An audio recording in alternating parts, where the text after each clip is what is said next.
Վեմ ձայնադարան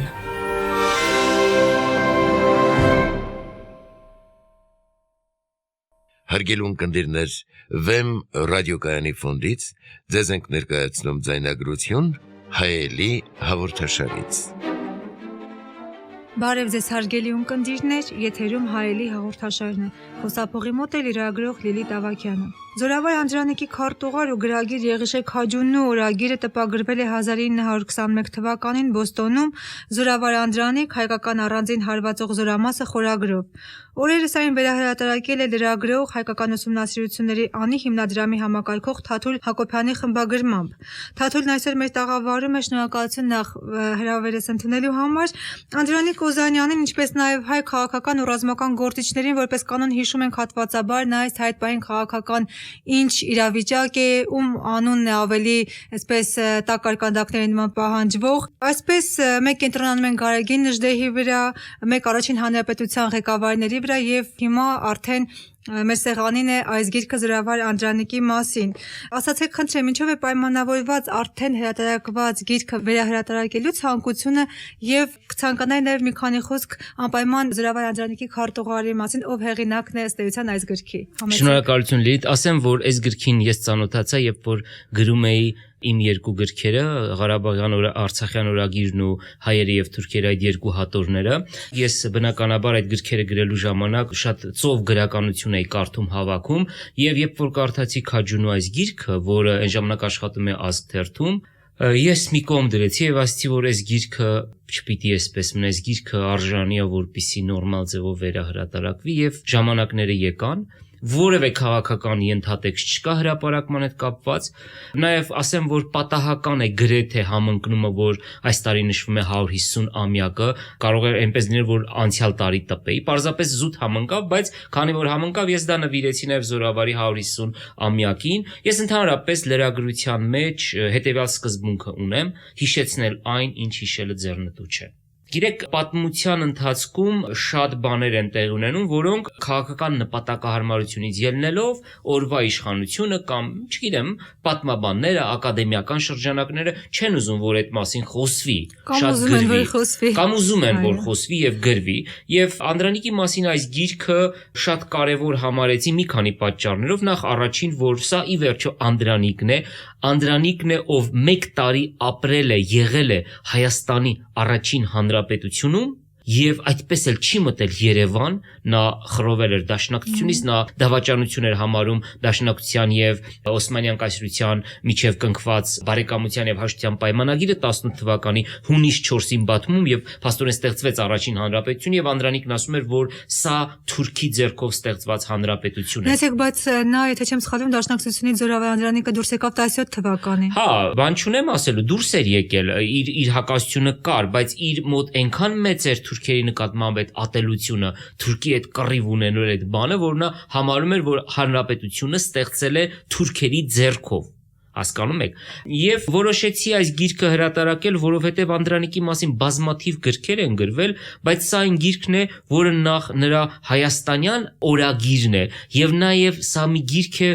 որը չի ենթարկվել քաղաքական ցենզուրայի, նպատակահարմարության, կոնյուկտուրայի։ Ես ձեզ ասեմ ավելին, ես կարծում եմ, որ Եղիշե Քաջունին շատ ազնիվ մարդ է, որտեղ հիմա 100 տարի անց մոտավորապես, երբ որ դուք կարդաք այդ գիրքը, կտեսնեք բաներ, որոնք ընդդեմ Անդրանիկի են խոսում, բայց հենց գրողի, օրագիր գրողի արժեքը հենց դա է, որ չկեղծի պատմությունը, տա այնպես ինչպես որ կա, հումնյութ ապագա պատմաբանների համար։ Ես շատ հաճախ օգտագործում եմ լենինացում բառը, հա, Լենինացնում էինք, սովետական միության ժամանակ արձաններ էինք կառուցում, հետո այդ արձանները հանեցին։ Հիմա մեկ այլ Զորավարի արձաններ ենք բարձրացնում, չգիտեմ, այդ արձանները մնալու են թե չեն մնալու։ Համենայն դեպս, ես համարում եմ, որ սա կարևոր գիրք է, որը պիտի վերահրատարակվեր, որպեսզի այս գրքի մասին մեր պատմաբանները շատերը նույնիսկ չգիտեն մեր պատմաբան եւ հասարակությունը իմանա։ Թաթուլ, ով է Եղիշե Քաջունին։ Ով է Եղիշե Քաջունին։ Եղիշե Քաջունին պոլսահայ մտավորական է, մտավորական ընտանիքից է,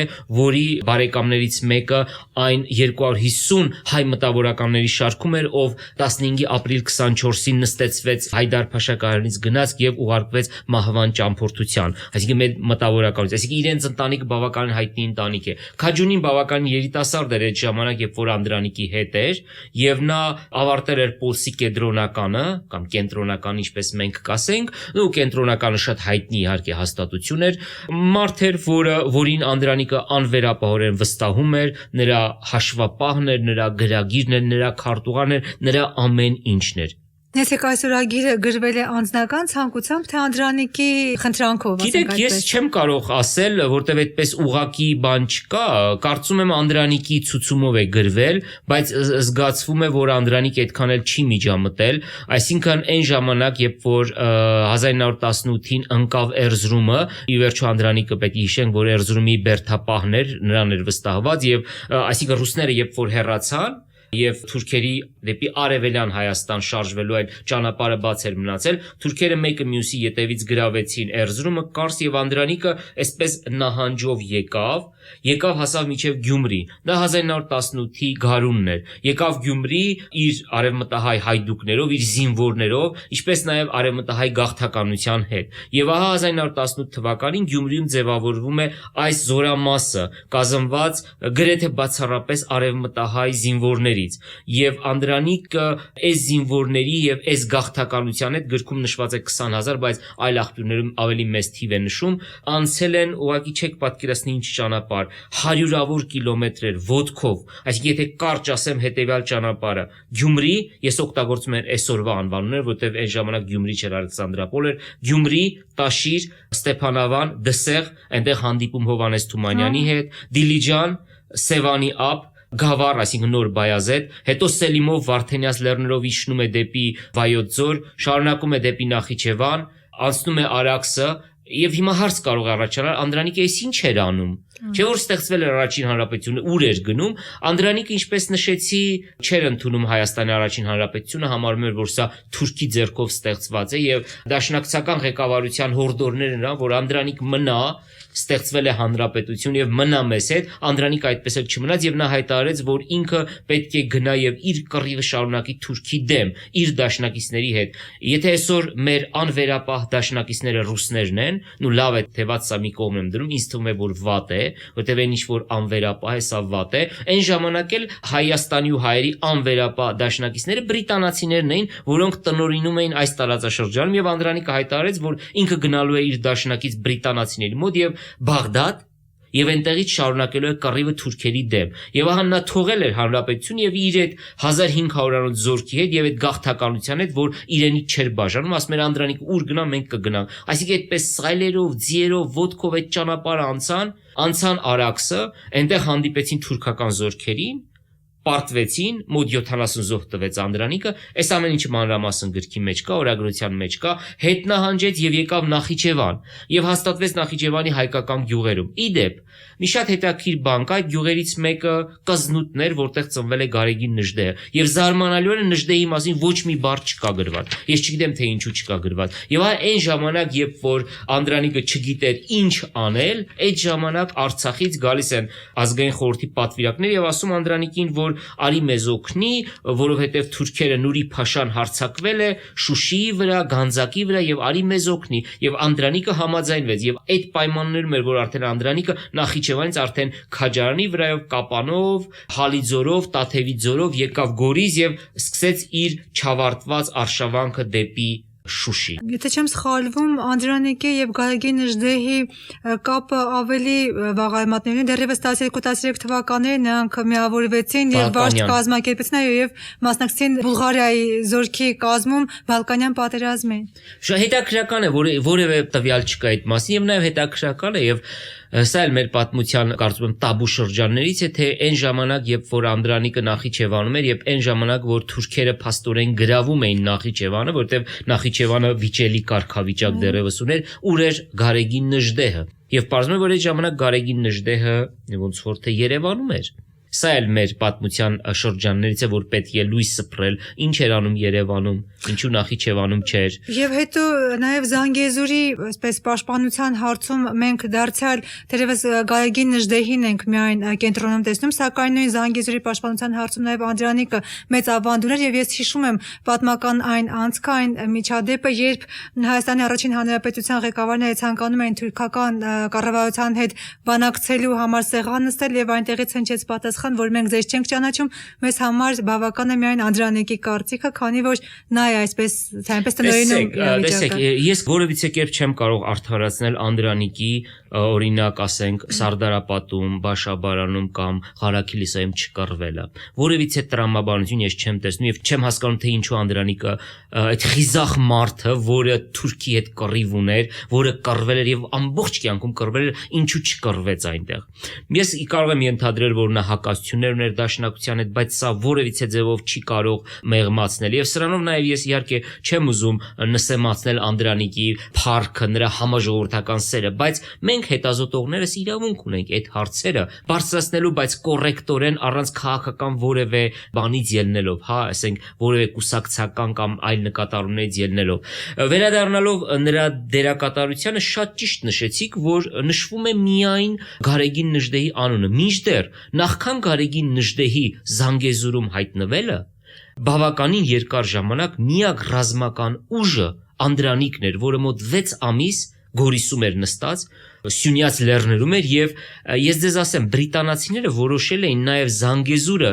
Արցախի հետ միասին կցել Ադրբեջանին, որտեղ նրանք նշանակել էին նահանգապետ, բայց հենց Անդրանիկի ներկայությունը դարձավ պատճառ, որ նրանք հրաժարվեցին իրենց այդ գաղափարից եւ որոշեցին, որ չէ, Զանգեզուրը դժվար է կցել Ադրբեջանին։ Ես կարծում եմ, եթե չլիներ Անդրանիկի ներկայությունը այդ 6 ամիսներին, բրիտանացիները ինչպես Արցախը, այնպես էլ չնայած Արցախի վերջո ռուսները կցեցին, բայց բրիտանացիներն էին դա ուզում մինչև այդ, նաեւ Զանգեզուրը կկցեին Ադրբեջանին։ Եվ նաև ասեմ, որ այստեղ չի գնահատվում Միասնիկյանի կատարած շատ կարևոր գործը Զանգեզուրը հայկական պահելու համար։ Նու ես ենթադրում եմ ինչու, որովհետև այսօր իշխող կուսակցության գաղափարական հենքում դրված է նժդեհականությունը եւ շատ դեպքերում նժդեհը ինչ որ իմաստով շատ ֆետիշացվում է եւ ոչ մի ձևով շատ պատմաբանների թույլ չի տալիս պատմությանը նայել ոչ թե որպես ռոպագանդայի գործիք, այլ որպես գիտություն, որպես իրադարձություն։ Իմ համար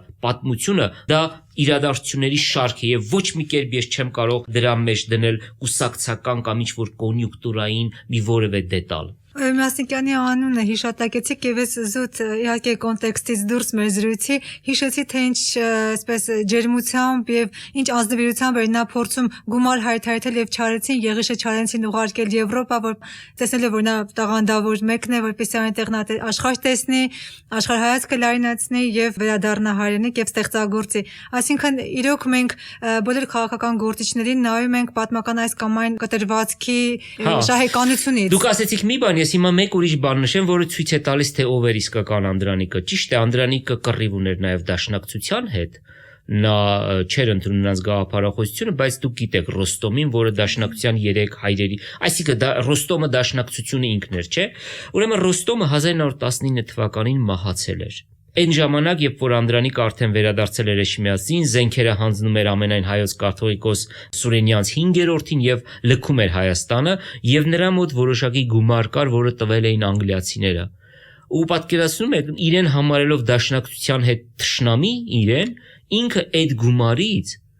գումար հատկացրեց Ռոստոմի ընտանիքին։ Այսինքն սրանք մարդկային պահեր են նաև եւ մենք իրոք պատմությանը պետք է իր ամբողջական այս ընթացքի մեջ նայենք եւ ոչ թե քաղաքական ինչ որ բանով։ Գիտեք,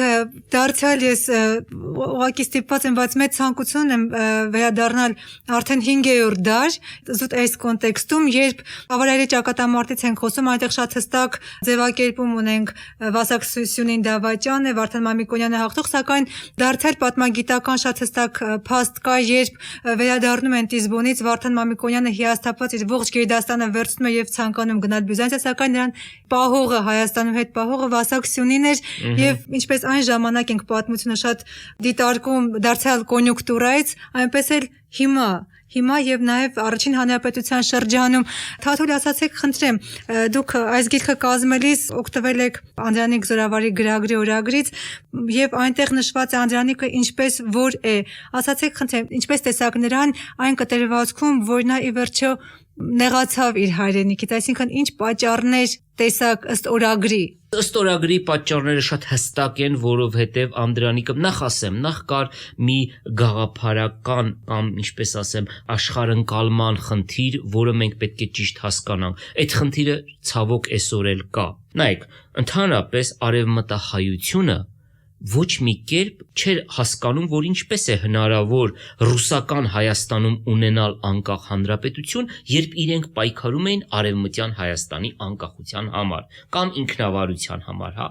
Այսինքն Հայաստանի առաջին հանրապետության ծնունդը նրանց համար շատ մի զարմանալի բան էր եւ նաեւ շատերը չէին հասկանում, այս ինչ հանրապետություն է։ Այդ հանրապետությանը շատերը տալիս էին Արարատյան հանրապետություն անունը, Երևանյան հանրապետություն անունը։ Այսինքն շատ հստակ է, որ ինչպես անգամ այսօր էլ շատ սփյուռքահայեր մտածում են, որ ի վերջո իրական Հայաստանը արևմտա Հայաստանն է։ Որը չկա, գիտեք ինչ կա։ Ես էլ շատ բան եմ ուզում, էլի, բայց բերեք փայփայենք, կառուցենք սարքենք, շինենք, կարգին երկիր դարձնենք, այն ինչ որ ունենք, հա, մեր սրտերում, մեր հոգիներում պահենք այդ երազանքը, բայց երազանքով չկառուցենք, էլի հայրենիքը, այն ինչ որ ունենք, սա կառուցենք։ Նույնը նաև Անդրանիկի դեպքում էր։ Երկրորդը որ կար, դա այն էր, որ Անդրանիկը համարում էր, որ Առաջի հանրապետությունը ստեղծվել է թուրքի ձեռքով։ Ինչ նկատի ուներ Անդրանիկը։ Նկատի ուներ այն, որ 1918 թվականին, երբ որ փաստորեն քայքայվեց Անդրկովկասյան Սեյմը, 3 հանրապետությունները հռչակվեցին փաստորեն, ով էր այս ամեն ինչի ճարտարապետը, բնականաբար Օսմանյան կայսրությունն էր, որը ապրում էր, որը ագոնիայի մեջ էր, որը, այսինքն հոգեվարքի մեջ էր, բայց որը նաև կարողացավ ի վերջո ռուսների հեռանալուց հետո Կովկասում իր ձեռքը դնել։ Եվ պատահական չէ, որ 1918-ին առաջինը Հայաստանի Հանրապետությունը ճանաչեց հենց Օսմանյան կայսրությունը։ Եվ երբ որ հայկական պատվիրակությունը կազմված երկու դաշնակցականներից եւ մեկ ժողովրդականից, այսինքն Խատիսյան Քաջազնունի եւ Բաբաջանյան գնացին եւ Բաթումում հաշտության եւ բարեկամության պայմանագիր ստորագրեցին թուրքերի հետ, սա Անդրանիկի համար սա վերջն էր, ասում են ինչպես կարելի է նման բան անել։ Հիմնական խնդիրը սա էր, որ Անդրանիկը ոչ մի ձևով չէր հանդուրժում, բայց զուտ ես որպես հետազոտողի իմ դիտանկյունից երբ որ նայում եմ, ես կարծում եմ, որ դաշնակցությունը իր այդ քայլով կատարել է իր 120 քանիամյա գործունեության ամենաճակատագրական, ամենավտանգավոր, ամենավոչ պոպուլյար, բայց ամենաճիշտ քայլը, որտեվ եթե ինքը չստորագրեր այդ համաձայնագիրը Թուրքի հետ, մենք կարող ենք նաև Հայաստան չունենալ։ Մենք այս հայկական գավառները կարող էին մաս կազմել ինչպես այլ գավառներ Վրաստանին կամ Ադրբեջանին։ Ես սա շատ եմ գնահատում եւ այն ժամանակ էլ նույնիսկ դաշնակցության ներսում կային մարդիկ, ովքեր դաշնակցության այդ քայլը համարեցին դավաճանություն։ Ինչպես ասենք Սերժ Սարգսյանի այս ֆուտբոլային դիվանագիտությունն էին, չէ՞ համարում, իհարկե ուրիշ են հանգամանքները, բայց այնուամենայնիվ ես հերվից երբ որ նայում եմ, ես կարծում եմ, որ դաշնակցությունը կատարել է շատ ճիշտ քայլ եւ շատ ճիշտ է արել։ Թաթուլ, մեր զրույցի սկզբում նկատեցիք, որ ձեր աշխատանքները, գրքերը, որոնք հրատարակել եք, ընդդեմ տվյալ իրավիճակի են, այսինքն հրատարակում եք մի բան, որը այդ պահին ամենևին հարմար չէ։ Ինչով հարմար չէ այսօր այս գրքի հրատարակումը։ Ինչով ես չի ասի, որ այս գրքի մեջ շատ էսպես բաներ կա, որ տաբուներ է ջարդում, չէ, այդպես չի, բայց նաև այս գրքի մեջ Անդրանիկը ներկայանում է որպես շատ պարզ հասարակ մարդ, որը ուներ թուլություններ, որը ուներ հերոսություններ, որը անսահման սեր էր վայելում հասարակ ժողովրդի մեջ, որը օրինակ Գորիսում իր զորքի համար ժողովրդից եզներն էր խլում։ Հասկանում եք, ես այս քանի օրը երբ որ Գորիսում նաև շնորհանդես էի անում, ես գորիսցիներին ասացի, որ գիտեք, որ այս գրքի մեջ Անդրանիկը գորիսցիներից շատ դժգոհ է եւ շատ գոհ է սիսյանցիներից, որովհետեւ գորիսցիները Անդրանիկի զորքին եւ այդ թշվառ գաղթականությանը հաց ցորեն չէիք տալիս, իսկ սիսյանցիները տալիս էին, գորիսցիներն ասցին դե մենք էլ Անդրանիկից ենք դժգոհ, որտեղ մեր պապերը պատմում որ Անդրանիկն եկել էր եւ մեր եզներն էր մեր ձեռից խլում։ Այսինքն այս գիրքը ենթարկված չէ հերոսացման, ենթարկված չէ քաղաքական որևէ ուժի համար հարմարության։ Այս գիրքը այն է ինչ որ մենք կանք, այն է ինչ որ մենք ապրել ենք, այն է ինչ որ Հայաստանի առաջին հանրապետությունն է ունեցել։ Ուզում եմ ասել, որ ինչ որ ֆանտաստիկ շատ հետաքրքիր բաներ չկան, բայց այս ժանրը, օրագրության ժանրը, ականատեսի հուշերը, երբ որ դրանք դեռևս կուսակցականացված, խեղաթյուրված եւ այլ բաների ենթարկված չեն, սրանք շատ գնահատելի են եւ շատ հում նյութ են լավ հետազոտողների համար, ովքեր հետազոտությունները կատարելու ժամանակ իրենց առաջ չեն դնում քաղաքական խնդիր։ Այս գիրքը այդ մարդկանց համար է։ Մենք թե մեր պատմության, թե գրականության մեջ ունենք կարծես թե մի թուլություն եւ ոչ միայն հերոսացնել, այդ տվյալ հերոսին ֆետիշացնել եւ որպես կանոն մեր հերոսները հաց չեն ուտում, այսպես չեն կենցաղով չեն ապրում, թևերով երկնքում հրեշտակներ են։ Հետաքրքիր է թե զորավար Անդրանիկը ինչ թուլություններ ուներ որպես մարդ։ Որպես մարդ այս օրագրությունը խմբագրելու ժամանակ ես հասկացա, որ ինքը շատ արդար էր, հատկապես ամենա բան խավի նկատմամբ։ Այսինքն ամենաաղքատ, ընչազուր խեղճ մարդկանց նկատմամբ ինքը շատ հոգատար էր եւ ինքը հարուստներին նաեւ չէր սիրում։ Ինքը արդարադատություն էր իրականացնում։ Օրինակ գրքում մի դեպք կա, որին վրա շատ ուժեղ ազդեցություն թողեց, ուրեմն Անդրանիկի զորքի դե 1500-անոց զորք է եւ այդ զորքի երկու զինվորներ երրորդ զինվորի ձիուն տիրանալու համար նրան խեղտամահ են արել գիշերը։ Եվ Անգեղակոտ գյուղում Անդրանիկը իրականացնում է արդարադատություն։ Այնտեղ տեղի ունենում դատավարություն եւ իր երկու զինվորները դատապարտվում են մահապատժի եւ գնդակահարվում են։ Ահա այսպիսին էր Անդրանիկը։ Հիմա սա կարող ենք համարել արդարադատություն կամ դաժանություն, ինչ ուզում եք անվանեք, բայց սա եղել է։ Սա դատաստան գուցե։ Չգիտեմ։ Սա մեր պատմության մասն է կազմում, կամ օրինակ տամ, ասենք Անդրանիկի զինվորները, դե այդ ճանապարհը, որ նրանք անցնում էին, շատ դժվար ճանապարհ էր, շատ հյուծիչ ճանապարհ էր, սով էր, առաջին հանրապետություն գիտեք ուտելիք չկար եւ առաջին հանրապետության առաջին 1 տարվա ընթացքում ամեն 5-րդ մարդը մահացավ կամ սովից կամ հիվանդությունից 180,000 մարդ։ Եվ այդ ժամանակ Անդրանիկը իր 1500-անոց զորքով եւ գաղթականությամբ այդ հանրապետությունում էր։ Այդտեղ պահեր կան նկարագրում է թե ինչպես զինվորներից մեկը երկուսը մահանում են եւ նրանց թաղում են, ինչպես են զորքը հիվանդանում եւ փողոցներում ուղղակի այդ փորացավից գալարված ընկնում, շատ հուզիչ են այս ամեն այս նկարագրությունները եւ ես կարծում եմ, որ սա առաջի հանրապետության շրջանը լուսավորող կարևոր աղբյուրներից մեկն է եւ իդեպ ասեմ, որ կոթողային աշխատության հեղինակը առաջին հանրապետության Ռիչարդ Հովհաննիսյան, որը գրել է Քարահատորյակը Հայաստանի Հանրապետություն վերնագրով, իհարկե Եղիշե Քաջունի օրագրից բավականին օգտվել է։ Թաթուլ, ասացեք, խնդրեմ, արդյոք դուք նկատել եք այսպիսի օրինաչափություն Հայաստանի պատմության ողջ ընթացքում, երբ ամենաճակատագրական պահին, երբ պետք է մեզ օգնության, փրկության հասներ քաղաքական միտքը, դիվանագիտությունը, ճկունությունը, դրա փոխարեն առաջին պլանում եղել են ռազմական գործիչները։ Դե այդպես է, իհարկե, ես կարող եմ, դուք նշեցիք մեկը, ես կարող եմ նշել այլ պահեր, երբ որ իրավամբ ճակատագրական պահերին ռազմական գործիչներն եղել։ Օրինակ 1918 թվական, երբ որ ստեղծում էր առաջին հանրապետությունը, Սարդարապատում կռվում էին գեներալներ Սիլիկյանը, Արարատյանը, Փիրումյան եղբայրները, Նազարբեկովը, ել չեմ ասում Արամ Մանուկյանին, որը իհարկե ներգործնախարար դարձավ, բայց ինքը կռվի մարդ էր, ինքը վանում